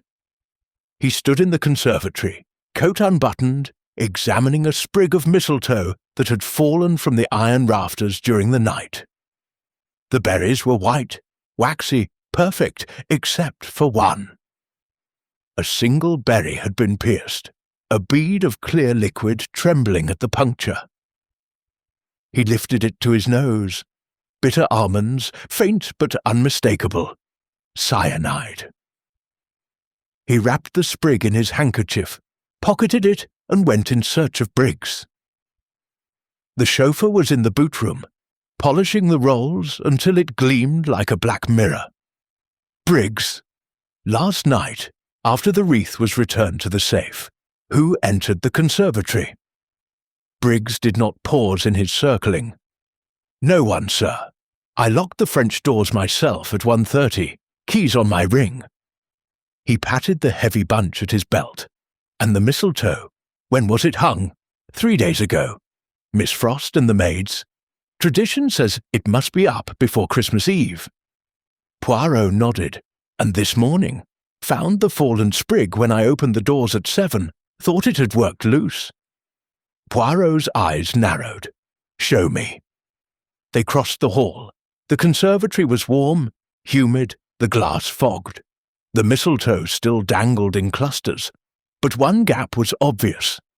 A bare hook where the poisoned sprig had hung directly above the stone bench, where Lady Evelyn liked to take her morning coffee. Poirot knelt. On the bench, a faint ring of moisture, the size of a cup's base. Beside it, a single white berry crushed, its juice dried to a sticky smear. Someone sat here, he murmured, drank coffee, and waited. Briggs paled. Her ladyship takes coffee here every morning at 8, alone. Except today, Poirot said. Today she took it in the dining room with me. A change of habit, because I asked to discuss the insurance papers. A change that saved her life. He straightened. We have a third thief, Briggs. One who intended murder. The luncheon gong sounded. 3 sonorous notes. Poirot touched the chauffeur's arm. Say nothing yet, but watch the mistletoe, and the coffee pots. The dining room was transformed. White linen, holly centerpieces, the great silver apron filled with forced hyacinths. The family assembled in Sunday best, faces scrubbed of last night's guilt. Lady Evelyn presided, the true wreath now on a black velvet stand at her right hand, diamond flashing with every gesture. Julian poured wine with exaggerated care. Clarissa passed bread sauce, her smile brittle. Felix told an anecdote about prohibition that no one laughed at. Captain Hargreaves carved the goose with military precision. Poirot took his seat, eyes flicking to the mistletoe above the sideboard, fresh, innocent, berries intact. A footman poured coffee. Poirot watched the cups. Lady Evelyn's, Julian's, Clarissa's, his own. The pot was silver, lid hinged, spout narrow. No opportunity for tampering in plain sight. Yet the poison had been meant for the conservatory cup. He waited until the cheese course, Stilton, port, walnuts, then rose. Mesdames et messieurs, a toast. He lifted his glass. To truth, which is sharper than any blade, and to justice, which is sweeter than any pudding. They drank. Poirot's eyes never left the coffee pot. After luncheon, the party drifted to the drawing-room for crackers and charades. Poirot slipped away, beckoning Briggs and Sergeant Meadows. In the library, he laid the poisoned sprig on the blotter. Cyanide, he said. Enough in one berry to kill a horse. The intended victim, Lady Evelyn. The method, a morning ritual. The motive, he paused. The wreath. Meadows scratched his head. But the wreath's safe. Safe, yes. But its existence is a threat. To whom? He opened his notebook, flipped to a fresh page. Poisoned mistletoe. Suspects Julian Hawthorne. Needs money. Wreath is his inheritance. If Aunt Evelyn dies, he sells immediately. Clarissa Hawthorne resents family obligation, believes Wreath should fund her independence. Felix Lang, American cousin, offered to buy Wreath last year for $100,000. Refused.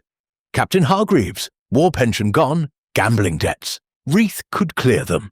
Sophia de Lauro, already in custody, could have prepared poison earlier. Miss Frost, embezzler. Lady Evelyn's death would expose her. Poirot tapped the page. We eliminate. Sophia and Miss Frost were locked in their rooms by 7:30. Briggs has the keys. The conservatory was locked until 7. The poison was applied after 7, before 8, when Lady Evelyn would have sat beneath the mistletoe. Meadows frowned. That narrows it to the family. Or staff with access to the conservatory key. Poirot turned to Briggs. Who has a duplicate? Only one. In the butler's pantry, locked in the key cabinet. Mr. Graves has the cabinet key. Graves, the butler, was summoned. A dignified man of 60, side whiskers like white wings. The cabinet was opened at 6:30 this morning, he said. Cook needed the wine cellar key for the brandy butter. I unlocked it myself, relocked it at 6:45. No one else touched it. Poirot's eyes gleamed. And between 6:45 and 7? I was in the pantry, polishing the candelabra. The door was open. Anyone passing could have slipped in. The corridor outside the pantry led to the servants' stair and to the conservatory. Poirot dismissed Graves, then turned to Meadows. We set a trap. Tonight, under the mistletoe in the hall, where tradition demands a kiss at midnight, we place a decoy. Lady Evelyn will announce she has taken a sleeping draught and retired early. But she will be here, hidden. The coffee pot will be fresh, the cup marked. We watch. Meadows nodded slowly. And the bait? Poirot smiled. The wreath itself. Lady Evelyn will wear the paste copy, identical to the eye. The real one remains in the safe. If the poisoner strikes again, we have them. The plan was set. At 11:30 the house settled into expectant quiet. The Yule log crackled. Carols played softly on the gramophone. Lady Evelyn, pale but resolute, kissed each guest on the cheek and announced her retirement. The excitement has quite overcome me. Midnight kisses without me, I'm afraid. She climbed the stairs, paste wreath glittering at her throat. Poirot watched from the shadows of the minstrel's gallery. Briggs stood below the mistletoe, ostensibly adjusting the chandelier. Meadows lurked behind the suit of armour. The guests mingled, glasses clinking, voices hushed. At 11:55, Julian excused himself to fetch brandy. Clarissa drifted to the conservatory door, then thought better. Felix lit a cigarette beneath the mistletoe, exhaling toward the berries. Captain Hargreaves limped to the sideboard, poured coffee, black. No sugar, into a single cup. He carried it to the mistletoe, set it on the small table there. A tradition, the Christmas Eve toast beneath the kissing bough. Poirot's breath caught. The cup was unmarked china, any cup. But Hargreaves's eyes flicked upward, to the mistletoe, then to the stairs. He raised the cup. To absent friends, he said softly, and drank. Poirot leapt the gallery rail, landing cat-like. Arrêtez! Hargreaves froze, cup halfway to his lips. Poirot snatched it, sniffed, bitter almonds, faint but there. Captain, you toast with death. Hargreaves's face crumpled. I knew it was poisoned. I was ending it. The debts, the shame. He sank to his knees. Briggs caught him as he fell, froth at the corners of his mouth. Meadows bellowed for the doctor. Dr. Black roused from his room. Poirot knelt, loosened the captain's collar. How much? 3 berries, Hargreaves gasped. Crushed into the cup at 6:50. I saw Julian take the key, thought he meant to kill her. Couldn't let it happen. My fault. The gambling, the pressure on Evelyn. His eyes rolled back. Dr. Black pushed through, syringe in hand. Potassium ferrocyanide, if we're lucky. They carried Hargreaves to the morning room. Poirot followed, mind racing. Julian appeared, white-faced. "I took the key to check the safe, nothing else, I swear." Poirot believed him. The captain's confession rang true. A desperate man protecting a desperate woman, choosing suicide over scandal. Dr. Black emerged an hour later. He'll live, stomach pump and antidote, but he'll never forgive himself. Lady Evelyn, paste wreath discarded, sat beside the bed. Reginald's debts were his, not yours, she told the captain. You should have told me. Hargreaves turned his face to the wall. Midnight came and went. The four mistletoe hung innocent now, berries gleaming. Poirot stood beneath it alone. 3 thieves, Frost for greed, Sophia for legacy, Hargreaves for honour, twisted into despair. The wreath had survived them all. He looked up at the white berries. You are persistent, mon petit poisson, but even you cannot kill Christmas. Outside, the snow began again, soft and forgiving. Inside, the manor slept, wounds cauterized by truth. Poirot climbed the stairs, the little grey cells quiet at last. Tomorrow the plough would come. The world would open, but tonight, under the mistletoe, justice had been served, with a kiss of cyanide and a draught of mercy. Chapter 9. Poirot's Gathering of Suspects. The morning of Boxing Day arrived with a sky the colour of tarnished pewter, and a wind that rattled the manor's leaded windows like an impatient creditor. The snow had hardened overnight into a crust sharp enough to cut boot leather. The promised plough from Oxford had not appeared. Willowbrook remained an island, its bridges of ice and secrecy intact. In the entrance hall, the Christmas tree shed needles onto the parquet, and the mistletoe above the archway looked suddenly forlorn, its berries dulled by coal smoke from the fires. At 11 o'clock precisely, Hercule Poirot sent Briggs through the corridors with a single instruction. Every soul in the house, family, guests, staff, prisoners, was to assemble in the drawing-room in 20 minutes. No exceptions, no excuses. The little Belgian's voice carried the authority of a field marshal. Even the kitchen cat obeyed, slinking in to curl beneath the piano.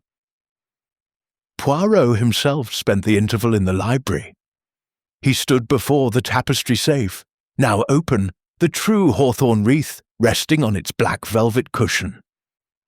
Sunlight, thin wintry, struck the central diamond and flung fractured rainbows across the spines of Gibbon and Thackeray. He turned the circlet slowly, noting again the Venetian hallmarks, the minute scratch on the inner band where Sophia de Laro's thumbnail had slipped during the switch. Every detail was catalogued, every lie accounted for, yet one thread remained loose. He closed the safe, spun the dial, and pocketed the key Briggs had surrendered that morning. Then he took from his waistcoat a small glass vial, stoppered, labelled in his own neat hand, cyanide, mistletoe, 26 thun.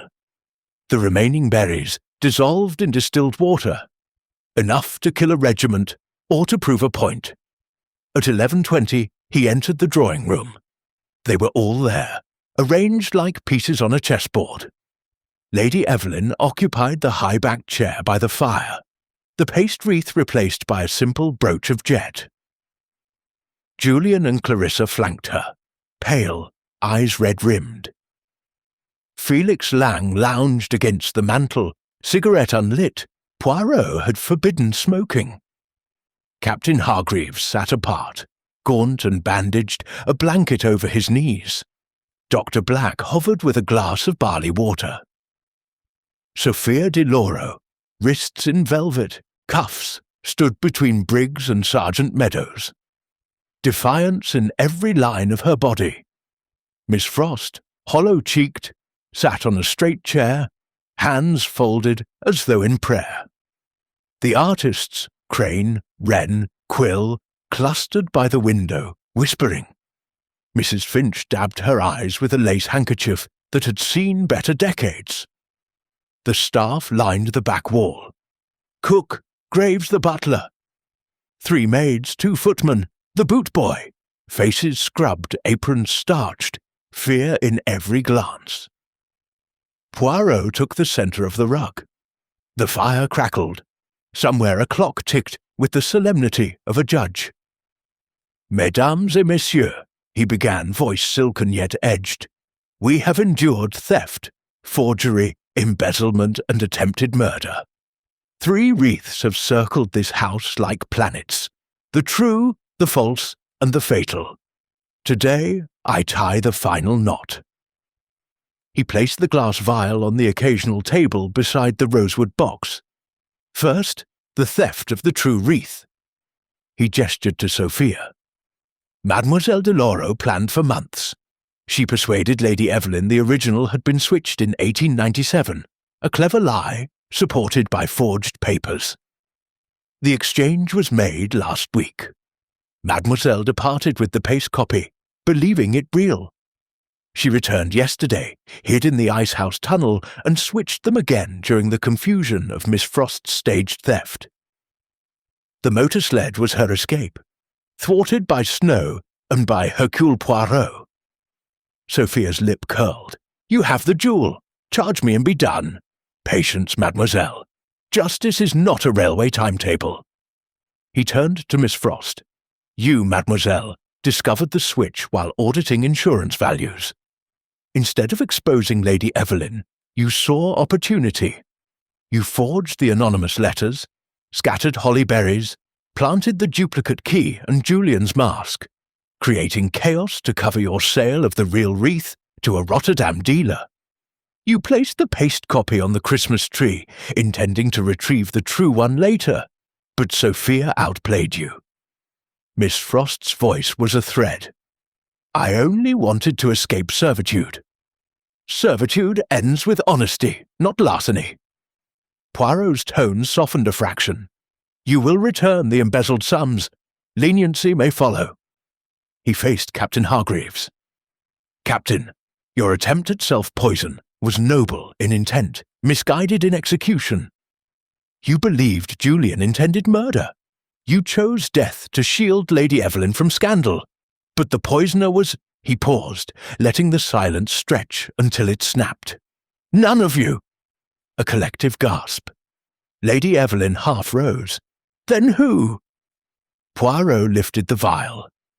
The mistletoe was tampered with at 6:50 this morning, while the key cabinet stood open. The conservatory door was locked at 7. Yet the poison appeared on a sprig directly above Lady Evelyn's bench. How? He crossed to the Christmas tree, plucked a fresh sprig of mistletoe, and held it beside the poisoned one. Observe, the berries are identical. Viscum album, common mistletoe. But the poisoned sprig is drier. The leaves curl slightly. It was cut days ago, soaked in cyanide solution, then rehung among the fresh clusters. The substitution required access to the conservatory before Briggs locked it last night. Briggs frowned. I locked at 1:30. No one entered after. Exactly. Therefore the poisoner entered earlier and left the sprig ready, but the target changed. Poirot's gaze swept the room, settling on Mr. Peregrine Quill. Monsieur le Poète, you recited the night before Christmas at the feast, substituting wreath for stockings. Charming.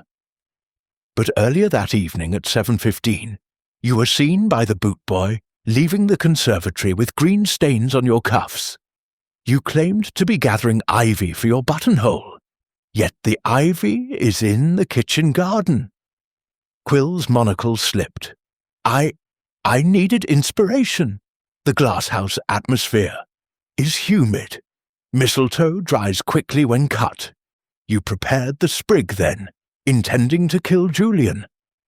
Julian recoiled. Me! Poirot nodded. You, monsieur. Quill is not a poet.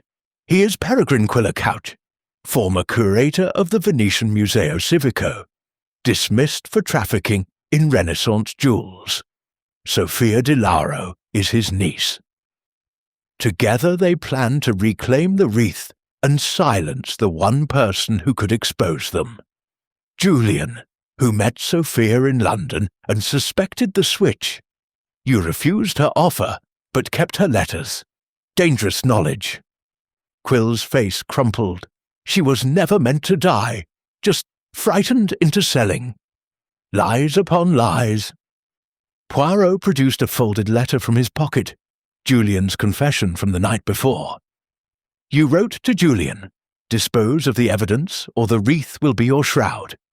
He ignored you, so you poisoned the mistletoe above the bench, knowing Lady Evelyn takes coffee there. A tragedy that would force the sale and implicate Julian when his letters were found. Sophia lunged, Italian curses flying. Briggs restrained her. Poirot continued, relentless, but Lady Evelyn changed her routine. The poison remained unused until Captain Hargreaves, believing Julian the killer, drank it to protect her. A chain of misunderstanding forged by greed. He turned to Lady Evelyn. Madame, the wreath is yours by right, but its history is poison. I suggest you gift it to the nation, displayed in the Ashmolean with the full story. Let truth be its final setting. Lady Evelyn rose, regal despite exhaustion. So be it. Poirot faced the room. The case is closed. Mademoiselle de Lauro and Monsieur Quill will face charges in 2 countries.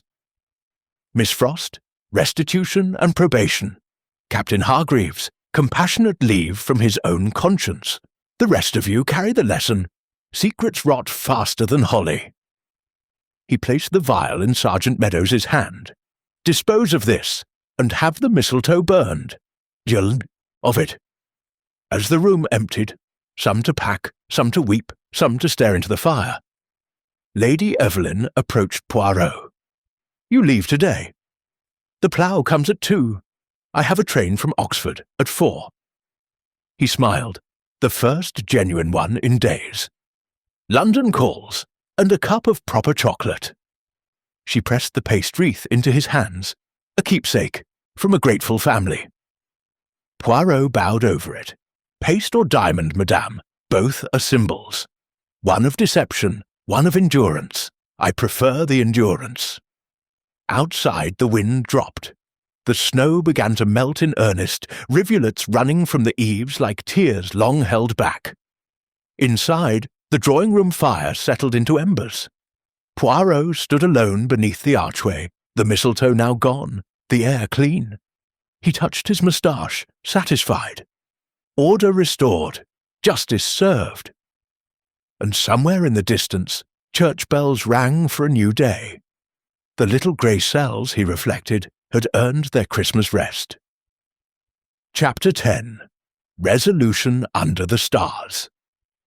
The Oxford plough arrived at 2:15, a snorting iron beast that carved a black furrow through the white fields and left the Manor drive steaming like a battlefield after rain. By 3 o'clock, the Rolls-Royce Phantom stood ready at the portico, its chains removed, its bonnet still warm. Briggs loaded Poirot's travelling case with the solemnity of a pallbearer. Inside, wrapped in cotton wool, lay the paste hawthorn wreath, Lady Evelyn's parting gift, now destined for a glass case in Poirot's Baker Street flat, a reminder that even forgeries could tell the truth. The household assembled on the steps to see him off. Lady Evelyn wore sable against the wind, the true wreath locked once more in the library safe, its future secured by a codicil to her will. To the Ashmolean Museum, Oxford, in perpetuity, with the full and unexpurgated history of its adventures.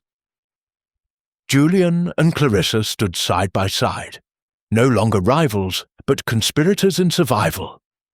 The family fortune would be rebuilt on honesty and the sale of peripheral estates. Felix Lang had already telephoned his broker in New York. Something about investing in English honesty for a change. Captain Hargreaves leaned on his cane, colour returning to his cheeks. Dr. Black had prescribed rest, sunshine, and the complete works of P.G. Wodehouse. Sophia de Lauro and Peregrine Quill, uncle and niece in crime, sat handcuffed in the back of Sergeant Meadows's reinforced van, bound for separate trials. Miss Frost, pale but composed, had been granted bail on condition of immediate restitution. She would spend the next decade balancing ledgers for a charity in Bournemouth. Poirot descended the steps, coat buttoned to the throat, muffler burgundy, Homburg, at the precise angle that had survived blizzards and bullets alike. He paused on the gravel. "Mesdames et messieurs," he said, voice carrying over the crunch of departing tires, "you have given Hercule Poirot a Christmas to remember. Theft, forgery, poison, attempted suicide, and most dangerous of all, family sentiment. Yet order is restored. The wreath glitters, the truth is polished, and the little grey cells are content." Lady Evelyn stepped forward. "You leave us poorer in mystery, monsieur, but richer in clarity. Willowbrook will never forget." Poirot bowed over her hand. Nor will Hercule Poirot forget the goose, the mulled wine, and the mistletoe that nearly proved fatal. Adieu. He climbed into the Rolls.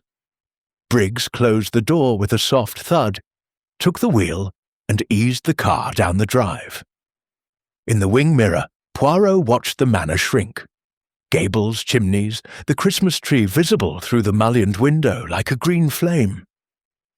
Then the yews swallowed it, and the road opened to the wider world. They reached Oxford Station with 20 minutes to spare. Briggs carried the case to the platform. The London train steamed gently, impatient. Poirot pressed a sovereign into the chauffeur's palm. "For your discretion, mon ami, and for the cocoa that was never poisoned." Briggs's weathered face cracked into a grin. "Safe journey, sir, and Merry Christmas, belated."